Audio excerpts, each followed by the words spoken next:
Hello दोस्तों, welcome to our channel learn with D2। आज बहुत दिनों के बाद दोस्तों वीडियो आ रहा है क्योंकि हम एग्ज़ाम में थोड़ा बिजी थे तो वीडियो अपलोड नहीं कर पा रहे थे। कोशिश करेंगे आज से रेगुलर वीडियो अपलोड हो। चलिए, लास्ट टॉपिक के बाद हमारा जो चौथा चैप्टर का ओम का नियम बहुत ही VVI टॉपिक है। MVVI बोल सकते हैं। 5 नंबर का पूछेगा, 1-2 गो ऑब्जेक्टिव इससे आएगा, तो सारा चीज़ को एक ही इसी 5-10 मिनट के वीडियो में हम क्या कर लेंगे, कवर कर लेंगे। चलिए, ओम का नियम को जानते हैं। विद्युत धारा के बहुत ही इंपॉर्टेंट टॉपिक ओम का नियम। सबसे पहली बात जानते हैं ओम का नियम को। जर्मनी के वैज्ञानिक का नाम था, लिख लीजिए, जॉर्ज साइमन ओम। जर्मनी के वैज्ञानिक का नाम था जॉर्ज साइमन ओम। ये कब दिया था? 1826 ईस्वी में ओम का नियम दिया। इसका कहना क्या था कि देखिए, एक तार ले लीजिए, बोला ये चालक है, इससे विद्युत धारा पास करेगा, और बोला इस चालक का ताप में, इसका चालक के ताप में, टेम्परेचर में कोई भी परिवर्तन ना होना चाहिए। मतलब टेम्परेचर बढ़ेगा तो चालक में लंबाई, चौड़ाई, ऊंचाई ये सब घटेगा, बढ़ेगा। मतलब इसका तार में क्या होना चाहिए? लंबाई, चौड़ाई, मोटाई सब एक समान होना चाहिए। खींचा नहीं जाना चाहिए, मोटा नहीं होना चाहिए, फैलना नहीं चाहिए। मतलब ताप में कोई परिवर्तन ना हो। ये सब टेम्परेचर के कारण ही होता है। बोला एक चालक ले लीजिए। अब बात को समझिए, इससे हम क्या करेंगे? विद्युत धारा को प्रभावित करेंगे। अगर बोल रहा है कि ओम का नियम कहता है कि अगर हम वोल्टेज को बढ़ा देंगे, विभव को बढ़ा देंगे, अगर हम वोल्टेज को बढ़ा देंगे, तो अगर वोल्टेज को बढ़ाएंगे तो कह रहा है कि वोल्टेज बढ़ाने पर करंट भी बढ़ जाएगा। क्या कह रहा है? वोल्टेज बढ़ाने पर करंट भी मेरा क्या हो जाएगा? बढ़ जाएगा।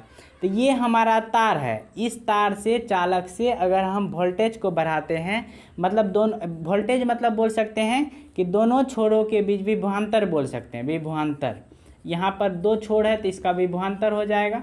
अगर हम विभवांतर को बढ़ाते हैं तो करंट भी हमारा बढ़ेगा। मतलब विभवांतर और करंट के बीच क्या हो जाएगा? समानुपाती का रिलेशन हो जाएगा। तो यही यहाँ डिफिनेशन कर रहा है। यदि किसी चालक के ताप में, अगर कोई चालक है, इसका ताप में कोई परिवर्तन ना हो रहा है, नो चेंज इन कंडक्टर, उसमें प्रभावित विद्युत धारा, ये विद्युत धारा को जो प्रभावित कर रहे हैं, ये जो विभवांतर होगा इसके समानुपाती होगा। मतलब करंट बढ़ेगा तो विभवांतर बढ़ेगा, विभवांतर बढ़ेगा तो करंट बढ़ेगा। दोनों एक दूसरे के क्या है? समानुपाती है। तो इसी फिगर से हमको यहाँ इसी से हमको समझ में आ गया डिफिनेशन से कि डायरेक्ट यही कहना चाह रहा है, कोई चालक है तो यहाँ पर V directly proportional to I हो जाता है। क्या हो जाता है? V directly proportional to I, मतलब V समानुपाती है I के। अभी प्रोपोर्शनलिटी के जगह समानुपाती हटाते हैं तो आप लोगों को पता होगा कांस्टेंट आ जाता है RI। ये R क्या है? ये RI यहाँ इस तरह से लिख सकते हैं बुक में, V बराबर IR स्टैंडर्ड हो गया। यहाँ पर R क्या है? R हमारा नियतांक है, मतलब कांस्टेंट है, नियतांक है। इसको हम चालक का प्रतिरोध भी कहते हैं, जो कि प्रतिरोध आगे पढ़ेंगे। प्रतिरोध का ही SI मात्रक क्या होता है? ओम होता है। तो इसे चालक का प्रतिरोध कहते हैं, इसे चालक का प्रतिरोध कहते हैं। ठीक है, यहाँ तक कोई दिक्कत? V डायरेक्टली प्रोपोर्शनल I कहाँ से आया? डिफिनेशन से, कि चालक है, ताप में कोई परिवर्तन नहीं, no change in dimension of conductor. उसमें जो विद्युत धारा प्रभावित करेंगे वो क्या होगा? विभवांतर के क्या हो जाएगा? समानुपाती होगा। मतलब विद्युत धारा बढ़ेगा तो विभवांतर भी बढ़ेगा, विभवांतर बढ़ेगा तो विद्युत धारा भी बढ़ेगा। जब समानुपाती का चिन्ह हटाते हैं तो कोई ना कोई एक नियतांक आता है जिसका वैल्यू हमेशा कांस्टेंट रहता है। तो V बराबर RI स्टैंडर्ड हो गया, V बराबर IR। R क्या है? एक नियतांक है, चेंज है, कांस्टेंट है चालक का, जिसको हम प्रतिरोध कहते हैं। अगर हम एक फार्मूला और लिख सकते हैं कि I को इधर ला लेंगे तो V/I बराबर R। ये भी बोल सकते हैं कि नहीं बोल सकते हैं?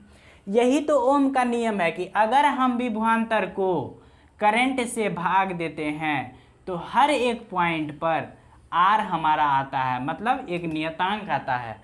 मतलब हर एक पॉइंट पर अगर हम विभवांतर ले लिए और करंट ले लिए, दोनों को भाग लगाएंगे तो मान कभी भी चेंज नहीं होगा। यही कहना चाह रहा है कौन? ओम का नियम।